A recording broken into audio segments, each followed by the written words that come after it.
This is the Horse Radio Network. What a beautiful day for horses in the morning.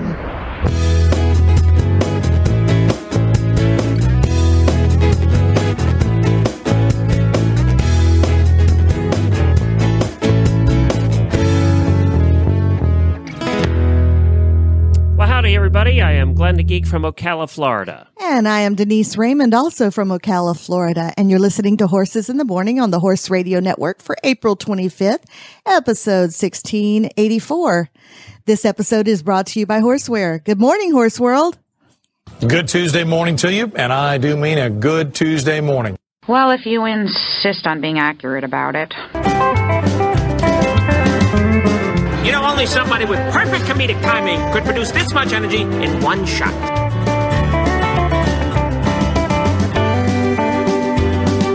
You gotta learn that your time in the saddle ain't as rough as the life in between. And the fence isn't there for you to straddle. And you can't change horses in the middle of your dream. Well, good morning, everybody. Thank you for joining us on this Tuesday morning here at Horses in the Morning. We appreciate you stopping by. It's Western Day, and we have Denise here. Well, you know, we're expecting a call here very shortly from Stolen Horse International. We'll get to that as soon as they come in because there were two horses that were stolen here recently that we wanted to highlight and make sure we get out there. All right. Well, we do have Debi joining us, who is going to be surprised to hear your voice on the show this morning. Good morning, Debi. Good morning, Glenn. Good. Debi is with Stolen Horse. How are you doing? Good. Debi's with Netposse and Stolen Horse International. Been on the show many, many, many times, but you've never been on with Denise Raymond before, who says she knows you from a long time ago. Good morning, Debi. No, I have not been on with her. Good morning, Denise. Usually when I talk to Debi, it's in person when I see her at things up in the Carolinas. Uh-huh. Sure is.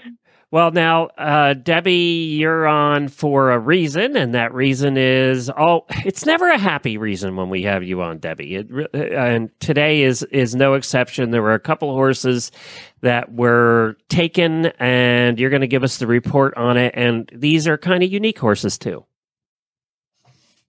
Yes, these are Carolina Marsh tacky horses.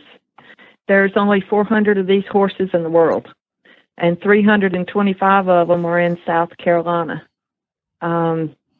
These two horses have disappeared out of their pasture. The fence has been cut during a rainstorm, and they are presumed stolen because of the cut fence. But we're still listing them as missing until we get the official report from the police. But these horses, you know, we're not sure what the people that took them are doing with them. I mean, because they are a very rare breed. They're used by the Marsh Tacky Horse Breed Association as the official heritage horse, and they go to different educational programs, to talk about this particular breed. So they're ambassadors of the breed. So we're really trying hard to find them before something, terrible happens to them. And I'm looking at the pictures here. They both appear to be about 14 hands, about 6 years old. There's one appears to be dark bay and one lighter bay, maybe, according to the pictures. And this is in Kershaw County, South Carolina? Kershaw Okay. County, South Carolina. And what town? Is so, they're very... That's near? Just outside Camden, isn't it, Debi? Yes, it's just outside Camden. The owners live somewhere else, but the horses were in Camden, South Carolina. Okay. And they're just basic-looking bay horses, so people could mistake them for just about any kind of horse. Yeah, there's nothing real distinctive about them. They look like almost every other horse in the field, which is unfortunate because the paints are easier to find. Now, were these riding horses or famous horses or something, or just... Well, I'm not really sure about that. Hopefully Jodie or Jackie will call in and they can give us more information. But as soon as we got the report, we tried to get out everything that we could as quick as possible. And so I personally, y'all, don't handle the reports anymore. We have a great reports manager out of South Carolina, Pam Miller, and she's working on this personally. So she has more information than I have. But I just wanted to make sure we got this information out there so people could go to the website, they can see the horses, and they can print the flyer and post it in all kinds of places. And they can also go to our Facebook page and share it.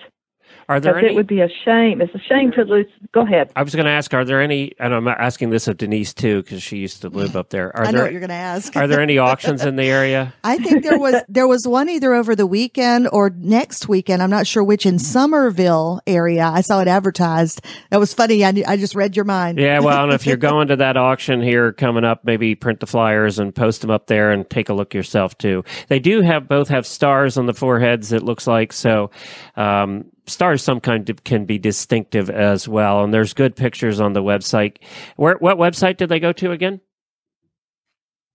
They go to NetPosse.com. They're featured on the home page. If you look at the little scrolling bar, they'll be the first ones up today. But they're both bay. One's a mare and one's a gelding.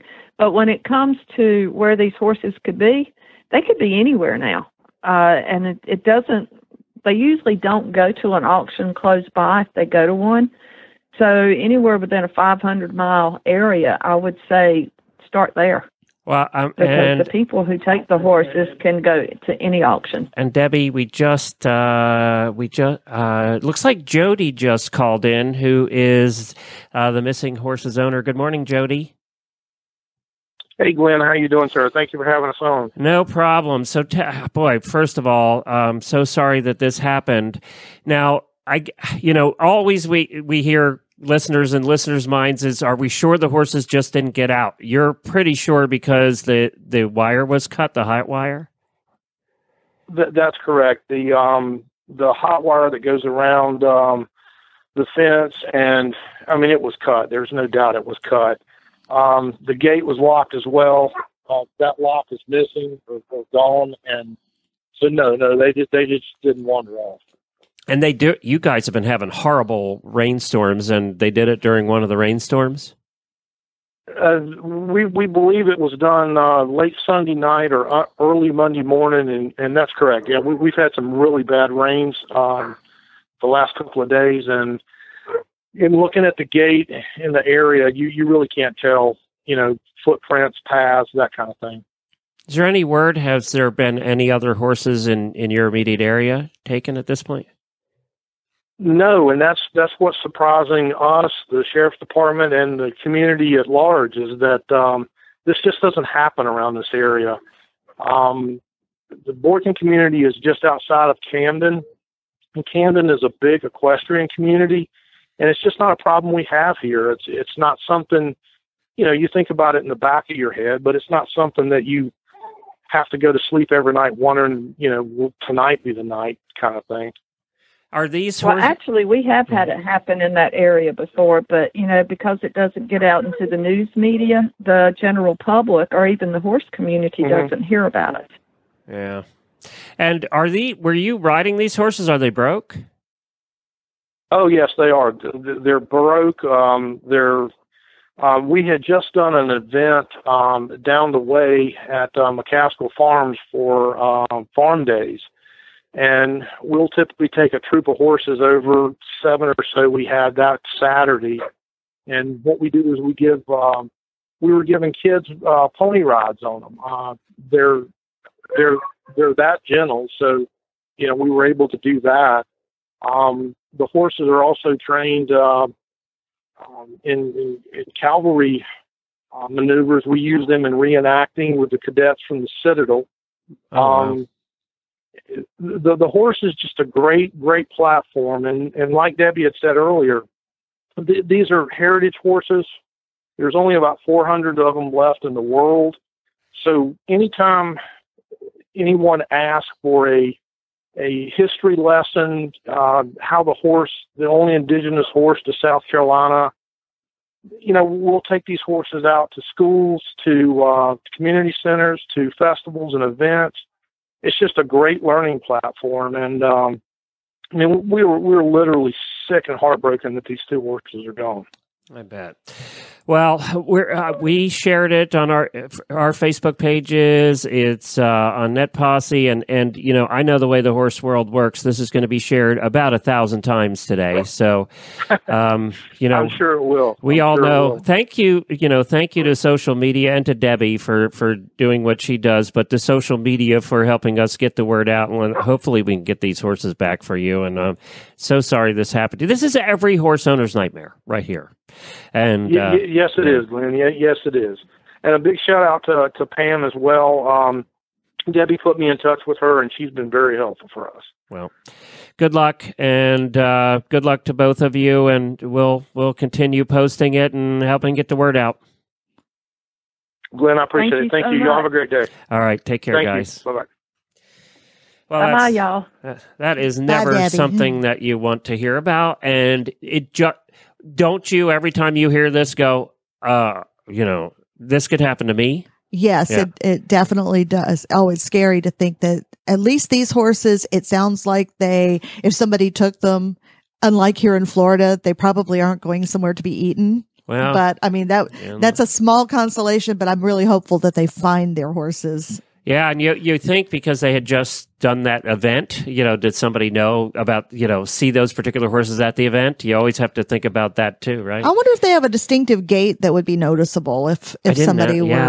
I don't know much about marsh tackies. Well, you know, we had that girl on about maybe a month or so ago with the race. Yeah. The race on the beach. But all we got from that was that they go really fast. On the beach. That's true. Well, we wish him luck. Yes.